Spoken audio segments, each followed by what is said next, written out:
کبھی کبھی تاریخ خاموش ہوتی ہے لیکن اس کی دھڑکن زندہ رہتی ہے۔ کچھ لوگ وقت کے صفوں پر صرف نشان چھوڑ جاتے ہیں مگر کچھ اپنی سچائی کے خون سے وہ پیجز لکھتے ہیں۔ افریقہ کی سرزمین ایسی کئی کہانی اپنے سینے میں چھپائی ہوئی ہے۔ ایک ایسا شخص بھی تھا جو تنہا تھا مگر سچ کے ساتھ تھا، اور آج ایک نیا چہرہ، ایک نیا ارادہ اسی سچائی کو پھر سے زندہ کر رہا ہے۔ سوال یہ نہیں کیا وہ کامیاب ہوگا، سوال یہ ہے ہم اس کی قربانی کے لیے تیار ہیں یا نہیں ہیں۔ ہم بات کر رہے ہیں تھامس سنکارا کی، ایک ایسا نام جو آج بھی بورکینا فاسو کے بچوں کی آنکھوں میں خواب بن کر چمکتا ہے۔ وہ فوجی تھا مگر طاقت کا غلام نہیں تھا، وہ لیڈر تھا مگر شان و شوکت سے دور تھا۔ جب وہ اقتدار میں آیا تو حکمرانوں کا مفہوم بدل دیا۔ اس نے اپنے ملک کو یہ بتایا کہ لیڈر کا کام حکم دینا نہیں، خدمت کرنا ہوتا ہے۔ اس نے پہلا یہی کام کیا کہ اپنا صدارتی جہاز بیچ دیا اور وہ پیسہ صحت اور تعلیم میں لگا دیا۔ اس نے کہا جب تک ہمارے دیہات میں صاف پانی نہیں تب تک ہم نیا اسلحہ نہیں خریدیں گے۔ اس کی حکومت کے وزیر سائیکلوں پر آفس آتے تھے، وہ خود اپنے جوتے پالش کرتا، عوام کے ساتھ کھاتا اور ان کے دکھ سکھ میں شریک ہوتا۔ جب وزیروں نے اعتراض کیا کہ ہم پرانی گاڑیوں میں کیسے سفر کریں تو سنکارا نے کہا اگر تمہاری عزت گاڑیوں کی محتاج ہے تو تم عوام کے نہیں غرور کے نمائندہ ہو۔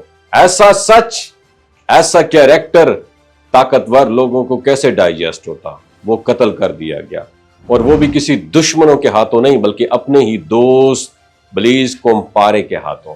وہ شخص جو کل اس کے ساتھ کھڑا تھا آج اس نے اپنی ایک میٹنگ کے دوران گولیوں سے اسے چھلنی کر دیا۔ پھر وہی قاتل 27 سال تک ملک پر راج کرتا رہا اور دنیا خاموش رہی، مگر تاریخ صرف ظلم یاد نہیں رکھتی، وہ سچائی کو بھی زندہ رکھتی ہے۔ اور آج 36 سال بعد بورکینا فاسو کی مٹی نے ایک اور بیٹا جنم دیا جس کا نام ہے ابراہیم تراورے، ایک نوجوان فوجی جس کی آنکھوں میں وہی چمک ہے جو سنکارا کی آواز میں تھی، اور وہ بھی سادہ زندگی گزار رہا ہے، وہ بھی اقتدار کو خدمت سمجھتا ہے، اور وہ بھی IMF کے قرضوں کو ٹھوکر مار رہا ہے اور اقوام متحدہ میں وردی پہن کر کھڑا ہو کے دنیا کو بتا رہا ہے ہمیں امداد نہیں انصاف چاہیے۔ اکتوبر 2022 میں جب تراورے صدر بنا تو اس کا پہلا قدم صدارتی محل کی طرف نہیں تھا۔ وہ تنہا وردی میں قبرستان گیا جہاں سنکارا کی قبر تھی، نہ میڈیا نہ ہجوم، بس وہ اور مٹی۔ اس نے زمین پر ہاتھ رکھا اور کہا جہاں تم رکے تھے وہیں سے میں سفر شروع کرتا ہوں۔ پھر سلوٹ کیا اور واپس چلا گیا۔ تھامس سنکارا نے کہا تھا جو تمہیں کھانا دیتا ہے وہ تمہیں خاموش بھی کرا سکتا ہے، مگر آج کا نوجوان لیڈر کہہ رہا ہے ہمیں روٹی نہیں خودداری چاہیے۔ سنکارا نے کہا تھا انقلاب صرف ہتھیار سے نہیں آتا، علم سے آتا ہے۔ تراورے آج اپنی قوم کے ہاتھ میں کتاب دے رہا ہے، شعور دے رہا ہے۔ بورکینا فاسو آج ایک نئے دور کے دہانے پر کھڑا ہے۔ سوال یہ نہیں ابراہیم تراورے کامیاب ہوگا یا نہیں ہوگا، سوال یہ ہے کیا ہم پھر ایک اور سنکارا کو کھو دیں گے یا اس بار پھر ہم تاریخ کو وہ رخ دیں گے جس کا خواب سنکارا نے دیکھا تھا۔ اپنی رائے کمنٹ سیکشن میں ضرور کیجیے گا۔ میرا آپ سے سوال ہے کیا پاکستان کے پاس بھی سنکارا یا بورکینا فاسو جیسے نوجوان لیڈر موجود ہیں؟ اپنا بہت خیال رکھیے گا، اللہ حافظ۔ یہ جو گلگت بلتستان کے لوگ ہوتے ہیں نا، ان کی ایوریج عمر 90 سال سے بھی زیادہ ہوتی ہے۔ You know why? کیونکہ یہ لوگ شلجیت استعمال کرتے ہیں۔ شلجیت کے اندر 85 منرلز ہوتے ہیں۔